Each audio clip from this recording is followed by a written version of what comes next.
menuju kepada bangunan Bait Allah. Lalu para murid melihat, ketika mereka tahu bahwa Tuhan Yesus akan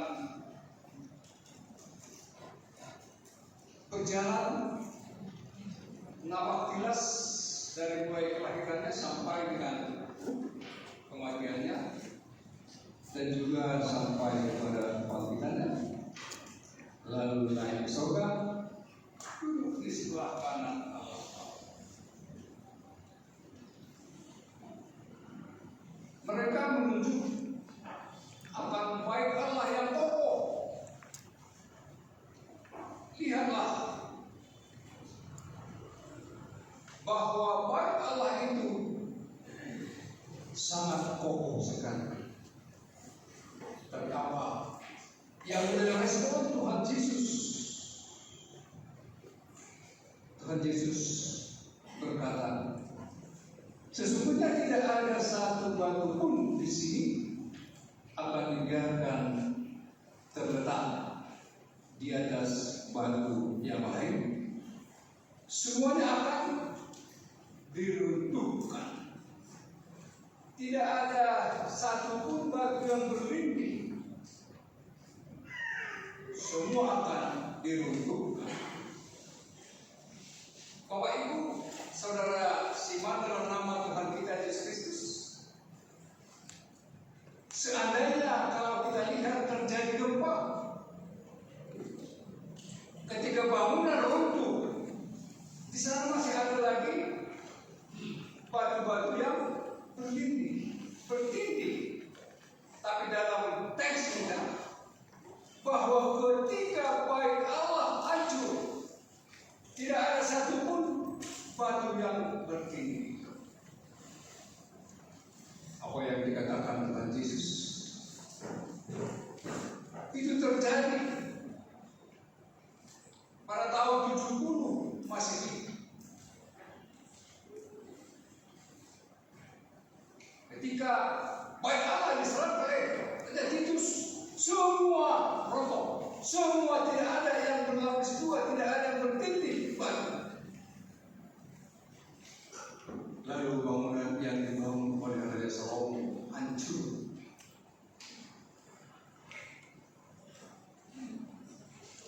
Setelah itu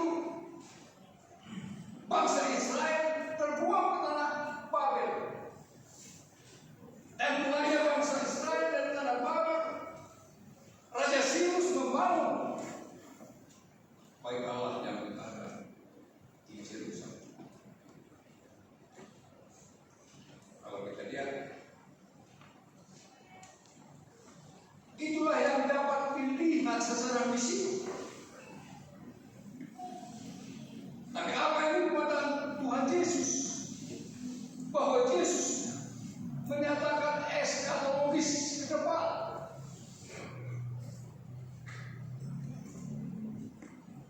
Akan apa yang terjadi? Sebagaimana murid hanya mau melihat indahnya bangunan,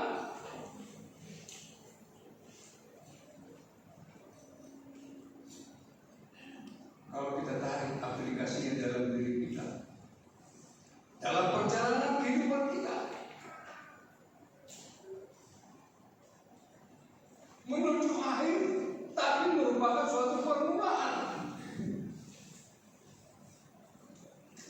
Banyak ATM yang kita hadapi. Tentu kita bertanya, apa itu ATM? Yaitu ancaman, tantangan, dan masalah. Silih berganti dalam kehidupan kita, di tengah-tengah lingkungan kita, di tengah-tengah antar agama, di tengah-tengah antar bangsa, baik bencana alam banjir,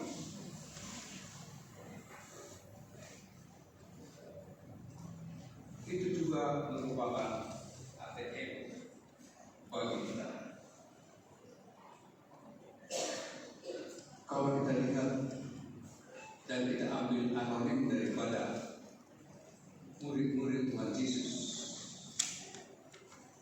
Bagaimana kalau kita melihat film kapal Titanic? Mereka merancang bahwa kapal Titanic adalah kapal yang terbesar yang kuat di dunia. Tapi setelah beberapa waktu, mereka memakainya. Kapal Titanic hancur karena menabrak gunung emas. Tentunya dalam hal ini tiada yang abadi di dunia ini. Semua mengalami tantangan. Lalu ada kata-kata seorang yang bijak, mawar bukan hanya bunganya, tetapi juga durinya. Hidup bukan hanya sukanya, tetapi juga dukanya. Saya ulangi sekali lagi. Mawar bukan hanya bunganya, tapi juga durinya. Hidup bukan hanya sukanya, tapi juga dukanya. Yang mau dikatakan oleh ahli bijak ini, kata-kata bijak ini, bagaimana kita menyikapi mawar yang berbunga adalah mawar yang indah, mawar yang mempunyai madu. Sang kumbang sering mengisap madunya, tapi di baliknya itu ada durian yang boleh menjadi tantangan dalam menggapai, dalam melihat bunga mawar. Saya kira tentang mawar ibu-ibu semua sudah tahu ya, karena ibu-ibu rajin melihara bunga mawar. Di sana ada bunganya, tapi ada durian. Hidup kita juga demikian, kata-kata seorang bijak. Ada sukanya dan juga ada dukanya. Yang menjadi pertanyaan Bapak Ibu Saudara sekalian, bagaimana kita menyikapi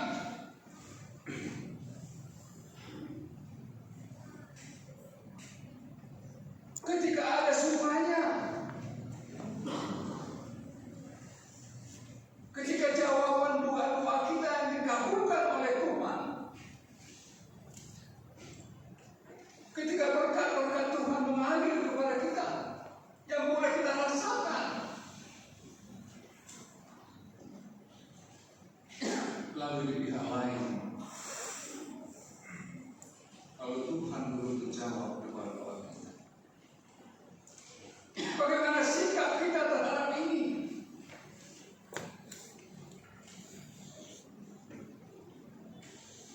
Tuhan memberikan kelimpahan. Kadang-kadang ketika dalam suka, orang lupa kepada Yang Maha Kuasa. Sang Pencipta, seorang raja yang sedang berpesta. Ini kekayaan dari Tuhan. Cucu keturunan tidak berkurang, cukup bagi kami, cukup bagi saya. Tapi Tuhan membuat titik mendetekan upasi. Kekayaan tidak boleh disombongkan. Baik Allah tidak boleh ditunjuk sebagai satu kesombongan. Ini akan rontok semuanya. Banyak hal-hal ATM suka terjadi dalam hidup. Ini masa-masa akan testing CPNS. Ketika sudah berdoa di kamar, berdoa di gereja,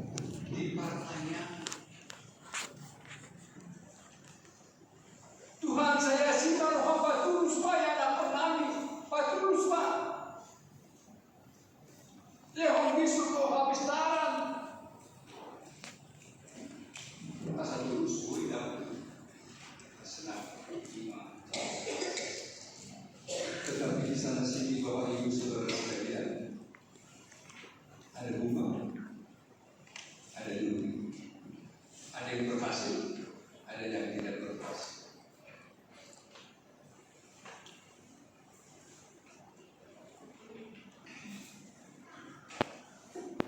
Ada duri, ada duka.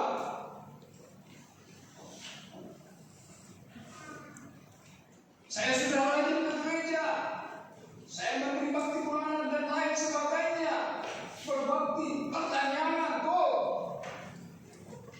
tapi mengapa ATM tadi tetap melekat dalam kehidupan saya? Ancaman tantangan masalah terlebih masalah.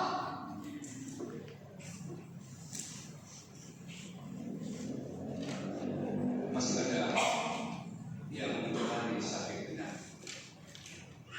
Bahkan ada yang di terminal akan menghembuskan nafas.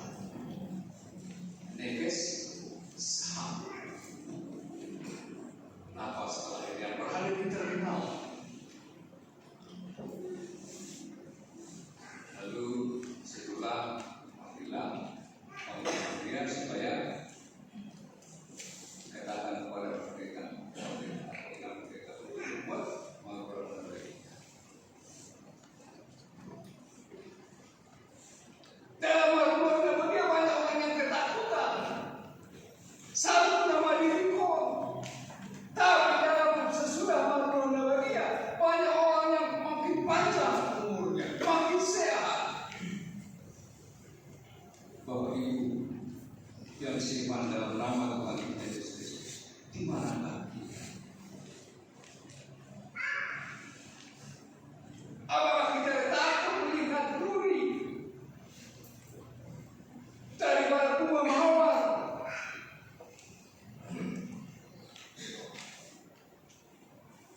Banyak hal-hal hadirin yang dikatakan oleh Tuhan Yesus Kristus. Ketika Tuhan Yesus duduk di atas bukit Zaitun pada kejadian di atas bukit itu, datanglah murid-muridnya dan bercakap-cakap, katakanlah kepada kami bila manakah itu akan terjadi dan apakah yang tanda kedatanganmu dan tanda kesudahan dunia ini.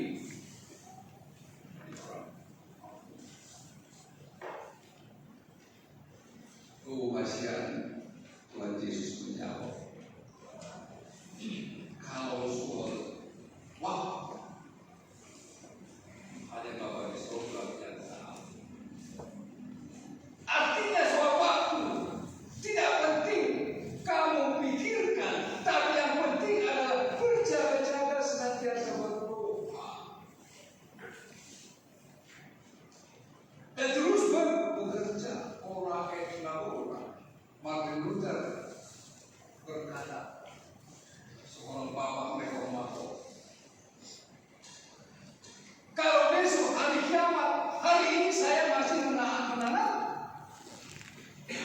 buah apa? Berjaga-jaga, tetap semangat bekerja, berdoa, bukan dalam ketakutan, tapi waspadalah akan proses perjalanan kehidupan. Berjaga-jaga sampai berdoa dan senantiasa mengucap syukur kepada Tuhan karena Tuhan memberikan anugerahnya kepada kita, bukan karena kekuatan kita, tapi oleh karena anugerah Tuhan. Banyak hal-hal kalau kita baca dari ayat 4 sampai dengan ayat 5, ada yang mengatakan nantinya dalam proses perjalanan kehidupan aku adalah Mesias dan mereka akan menyesatkan orang. Kamu akan mendengar terjadi akan peperangan, namun waspadalah, jangan kamu gelisah. Ayat 6, sebab semua itu harus terjadi, tapi itu belum sudah. Karena kita mengalami hati yang tadi ada yang putus asa, ada yang menganggap dua kali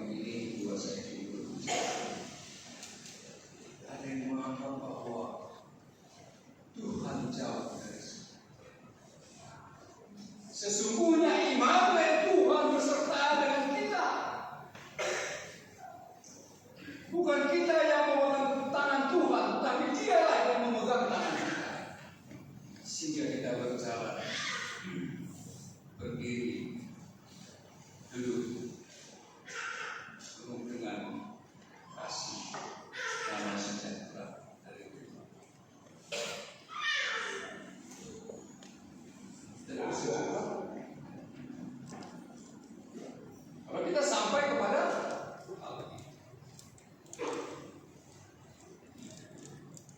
Bapak Ibu yang simak dalam nama Tuhan kita Yesus Kristus, sebagaimana tema kita pada minggu ini, orang yang bertahan sampai akhir akan selamat, sesuai dengan ayat yang ke-13 pasal yang ke-24. Tapi orang yang bertahan sampai pada kesudahannya akan selamat.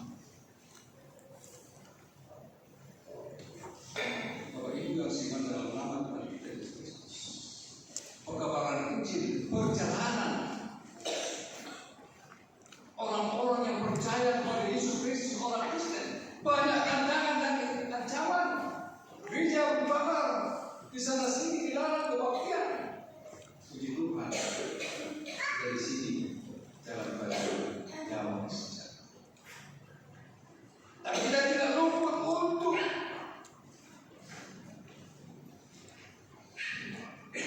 senantiasa yang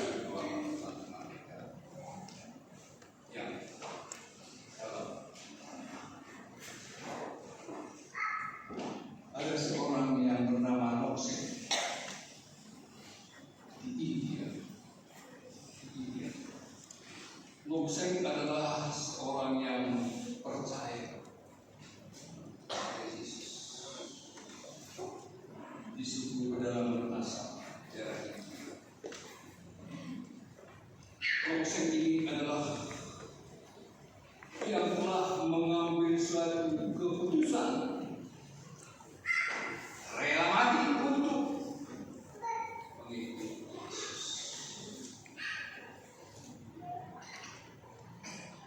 Lalu Nokseng dipanggil oleh kepala suku karena sudah menyimpang bahwa dia tidak lagi menyembah berhala, tapi menyembah Yesus keputusannya.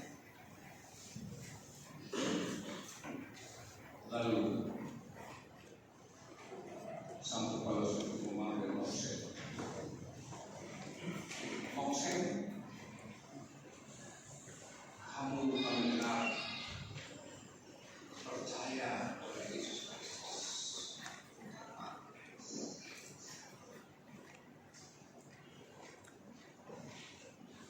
Yang menjadi keputusan Nokseng, di mana dia telah menyerang dari Indonesia saat pergi ke India. Ya, saya percaya kepada Tuhan Yesus. Lalu dipanggillah anaknya dari situ. Nokseng, kalau engkau tidak mau kembali lagi, kalau kau mau untuk mempertahankan keputusanmu, kau akan saya bunuh. Lalu kepala suku tadi memanggil,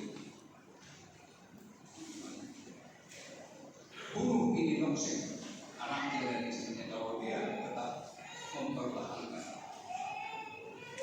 untuk mengikuti Yesus. Lalu sang kepala suku yang menjadi raja ketika itu dirangkap. Hari ini saya bertanya, apakah engkau keputusanmu tidak berubah bahwa kau mengikuti Yesus? Saya tidak berubah mengikuti Yesus keputusanmu. Lalu kepala suku membunuh anaknya, tak, main. Lalu ditanya lagi Nokseng, apakah kau tetap mempertahankan keputusanmu mengikuti Yesus? Lalu Roxanne menjawab, mengikut Yesus keputusan ibu, kutanikan. Lalu kepala suku berbulu. Lalu kapal mati. Sekali lagi, sang raja menanya kepada Roxanne,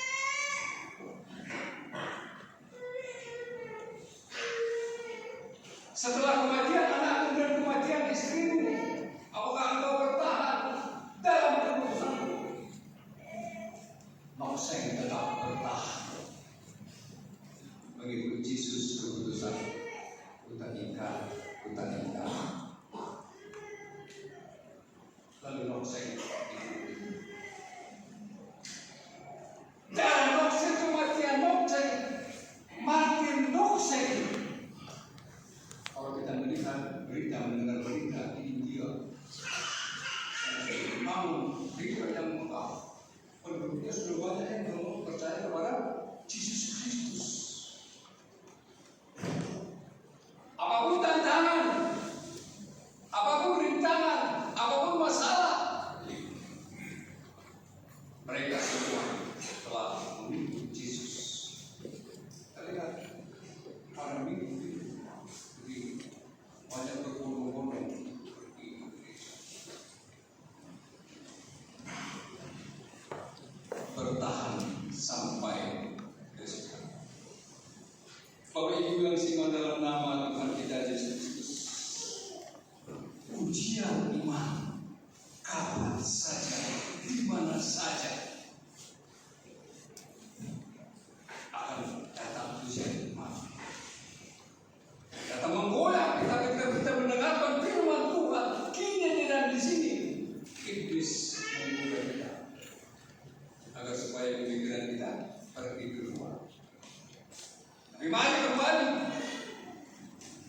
dalam nama Yesus, iblis keluar dari gereja, kembali ke dalam firman.